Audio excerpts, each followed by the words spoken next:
So I'm going to talk to you about what it's like to publish your book with a small press, how that is different from a large press, and what you can do if you publish the book, and to help yourself out and to help your press to get the word out.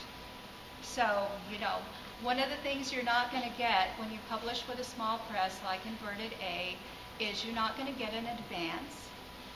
You're only going to get royalties on actual sales that take place.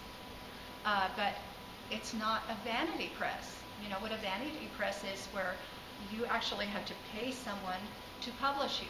We don't do that either. So it's a fair exchange where one party signs away some rights. You know, you did some work, you wrote a novel or a book of some sort, and it's a good book, and you put a lot of effort into it. And then what does the press do? The press will actually typeset it for you, make it look nice on the inside, make sure that there are no typos. It will arrange it in a book. It will get you a cover design. It will get you an ISBN number.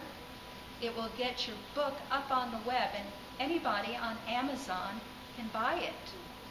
And in many cases also today, you can have your book on a Kindle. And what did you do? You signed away your rights, and you got in return all of this, plus a royalty on the sales. But then your book is sitting up there, and you're thinking, well, is that all the press did for me? Where's my book tour? Where's my national or international book tour? Oprah appearance. Yeah, exactly. Exactly. Where's Oprah? Why is she not talking to me? And you wonder, where is your New York Times book review? And so you might start to think that that wasn't a very good press I published with. Well, what you have to remember is that obviously if you can get yourself into one of the big name presses and get all of those things, that's fine. But if not, you and your small press are partners. You're working together. Your goal is the same goal. You want to sell the books, because each of you, the press and yourself as an author, will succeed if the book succeeds. So I've got some tips about what you can do if you want to help your small press to sell your book. And so here are some of my marketing tips. Keep a blog. That's something I do. I keep a blog called Notes from the Pens. Now, my books are sort of historical novels, but my blog is about a chimpanzee. And so you might think, well, that's odd. But really, when you're keeping a blog, what's important is that you have readers.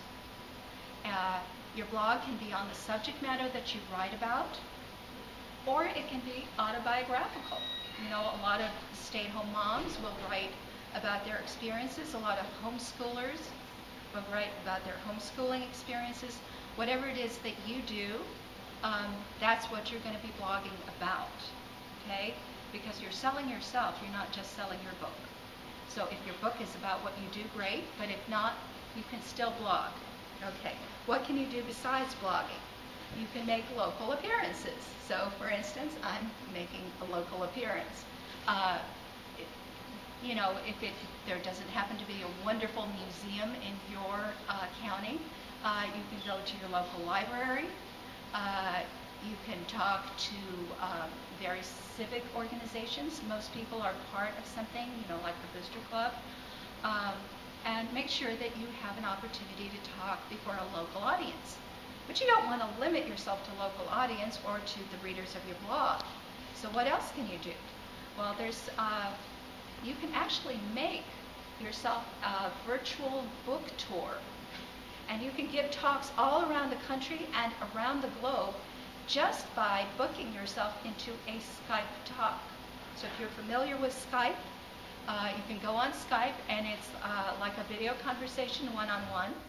But you can also have a Skype conference, and you can talk to groups that are interested in the subject matter of your book, and have a whole room full of people listening to you talk and then asking questions about what it was that you were saying.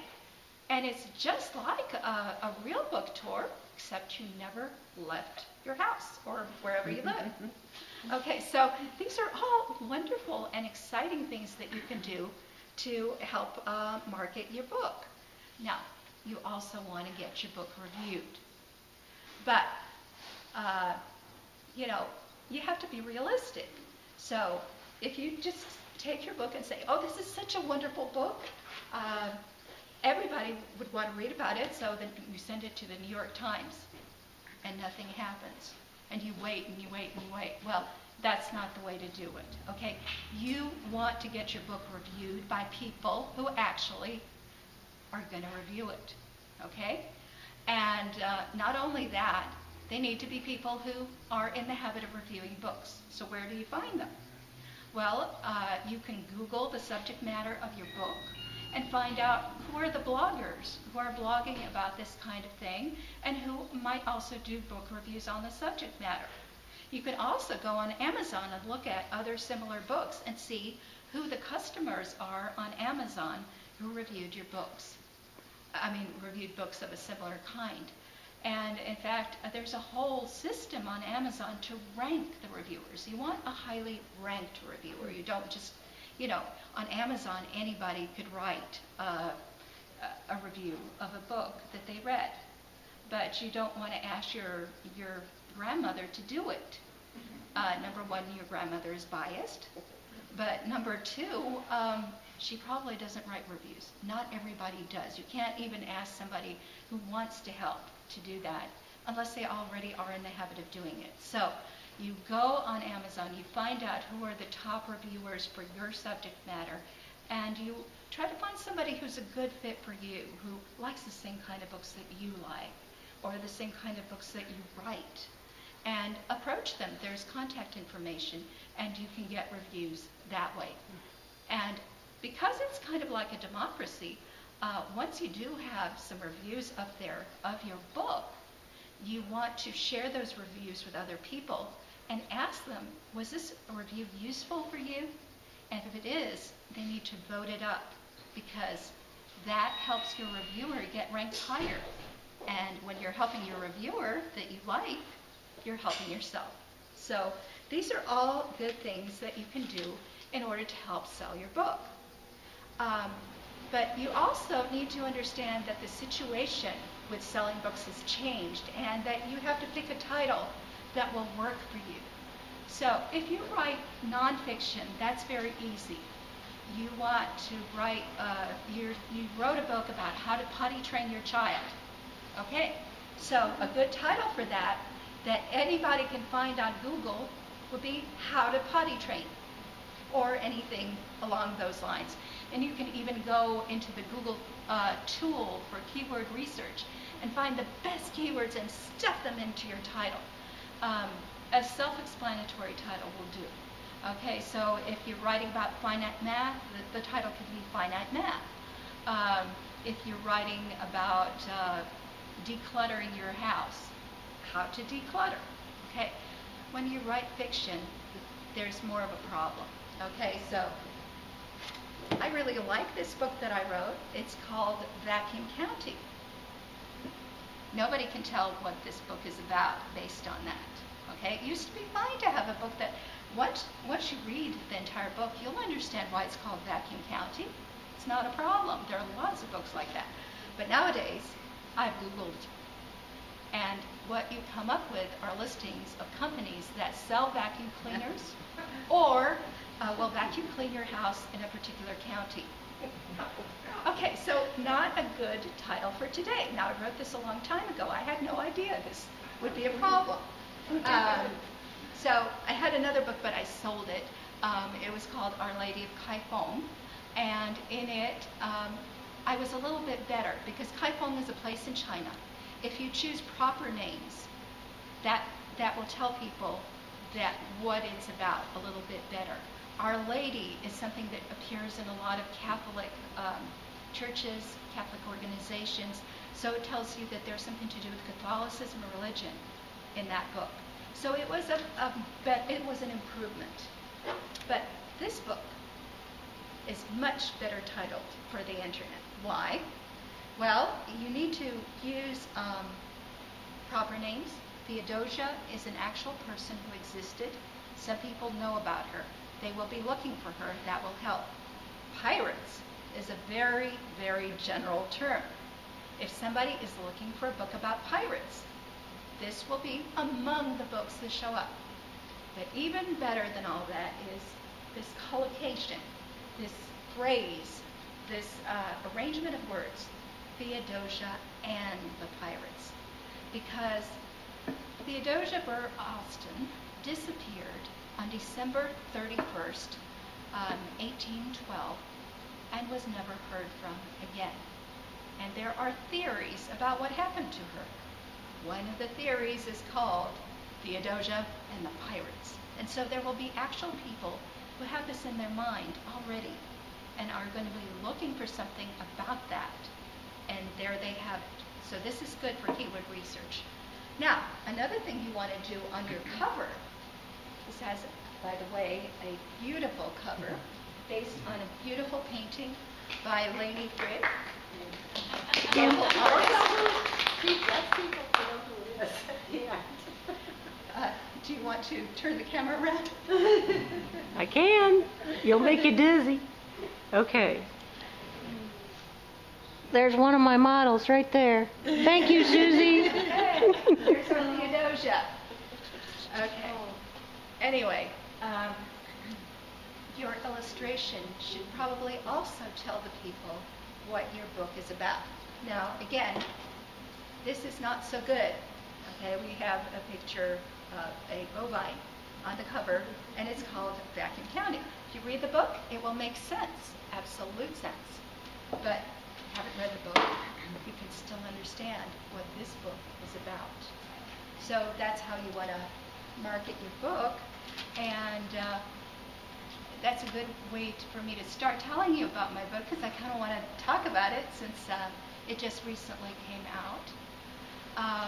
I was a Theodosia Burr Alston fan for a really long time. And I was not a Jean Lafitte fan. But when I decided I was going to finally make this poor woman happy, I had to find her a pirate. And that's when I did the research on Jean Lafitte. And it turned out that there were a lot of coincidences, that they actually were interested in the same things, knew the same people, and came across some of the same political problems. So I don't know, how many of you have heard of Ehrenberg? Okay, a lot of people. And you probably haven't heard very many good things about him. But he was vice president under Thomas Jefferson. He got in trouble over the duel with Alexander Hamilton.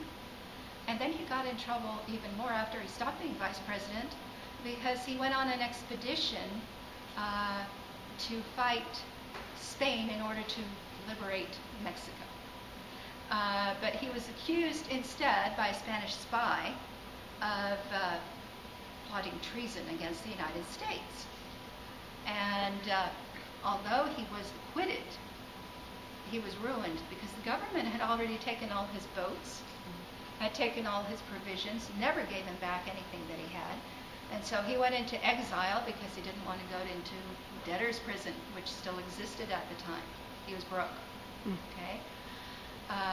His daughter was educated beyond what women were at the time. He was one of the few men at the time who believed in women's equality. He saw to it that she learned Latin, Greek, Hebrew, French. She was better educated than most of the men of her time, really. And she was going to write his biography and vindicate him. But the War of 1812 broke out. Now, what was that war about? Anybody have any ideas? Conscription. Okay, conscription by the British? Yes. Okay. But what was the American position with regard to war? So let me tell you a little bit about that. Yes, it's absolutely about conscription in so many different ways, and about taxation as well. Thomas Jefferson didn't like war, and he wasn't a warlike person. So he thought he had a great deal in 1803 when he bought Louisiana. He would just put us all into terrible debt, $3 million down, and this is million in those days, and a whole bunch more to pay up in bonds. And we were going to get this territory, and not one blood, one drop of blood would be shed. So it's a very good deal, and he would go down in history as a great diplomat, a great statesman, whatever. But we didn't have the money to defend from the British. There was a war between France and between France and Britain, and meanwhile, they were both attacking the United States, and there wasn't money enough for a navy because we were in debt. So what he did was he passed the Embargo Act. What did the Embargo Act say? Sophia? I'm not sure. Okay, well, let me tell you. The Embargo Act said, we're not going to be involved in international trade at all. Instead, you want to do bad things to us when we send our ships out? Well, you know what? You can't have our goods. We're not going to sell you anything. But the way it worked, and the way it always works when you make something illegal, is that a bunch of people show up and say, hey, I can help you with that. I can help you get that. So that's how Jean Lafitte appeared on the scene around Louisiana. Now, he came from Port-au-Prince and Saint-Domingue, which is Haiti today, because things went really crazy over there, and there was a revolution, and the local people and the local slaves liberated themselves and whatever. So he was a privateer and a smuggler, and he helped the American businessmen to continue with their international trade. Meanwhile, who was after him? Do you know what the people who were after him were called? The Revenue Service. Now, this was a service established by Alexander Hamilton, who was a great Federalist. He wanted a strong federal government. And their purpose was to get taxes. And their purpose was to get taxes off of goods before they were sold to the American people. So it was a way of taxing the American people, but there was no income tax. So that was the Revenue Service. It was actually officially called the Revenue Cutter Service because they were at sea. They were running these ships. Okay, so when the War of 1812 broke out, and actually it was a declared war. James Madison was president. He declared it. It's not like today when we can have a war and not declare that we're going to war. Okay. Tongue in cheek. Right. So he did declare it, and he was totally not ready for it. There was hardly any navy. There was, of course, no standing army because the Constitution says we're not supposed to have a standing army, but there was the militia. Okay, so every state had a militia, and they were supposed to defend against the British. But half the time they were doing business with the British, and they were actually attacking the privateers who, at this point, were attacking the British. So around Louisiana, when this guy was trying to lift the British blockade, the American Navy and the American Revenue Service were going after him. So instead of fighting the British, they couldn't. They were afraid. The British were better than they were. They were fighting this guy. And finally, the British went to this fellow, to Jean Lafitte, and they made him an offer. And the offer was this: we will give you lands in our colonies if you help us to defeat these rebel colonists. And he turned over the offer and all the information about where the British actually were to the Americans, to the governor, Claiborne, and to the local authorities. And they turned it over to the Navy, and the Navy went and attacked him because they knew that the British were in Mobile. So this was a good time to attack. And he did not fight them. And they confiscated all of he had a lot of warehouses and things like that. They confiscated 14,000 cigars and so many pairs of silk stockings and all the things that he had and sold them. Yes? There's a movie about that. But Yes. I can't remember the name. The Buccaneer. And it showed, was it? Yeah. They showed them sneaking the silks and the stockings and stuff into the women in Louisiana. So. Okay. All right. Well, yeah, there is a movie about that. Anyway, and that's what happened. But when the chips were down, the local people, some of the local people organized a security council. They contacted President Madison. He put him in contact with General Andrew Jackson, who was in charge of the American Army at that time. And when the British actually attacked, Jackson was able to accept the offer of help from Lafitte, which included flints, artillerymen who were actually trained by Napoleon and so knew what they were doing, and gunpowder, which he made himself. So the Battle of New Orleans was fought and won largely because of their help, not necessarily because they were necessarily the best fighters or that many men, but because they supplied the things that were needed. They had stocks and things that were not confiscated. And when the war was over, none of that was ever returned to him. And not only that, but peace was made with the British. Peace was made with Spain. If you read the novel, you'll understand that he hated Spain with all his heart and had sworn to fight it, but it was also an enemy of the United States. Peace was made with these enemies, and no reparations were paid.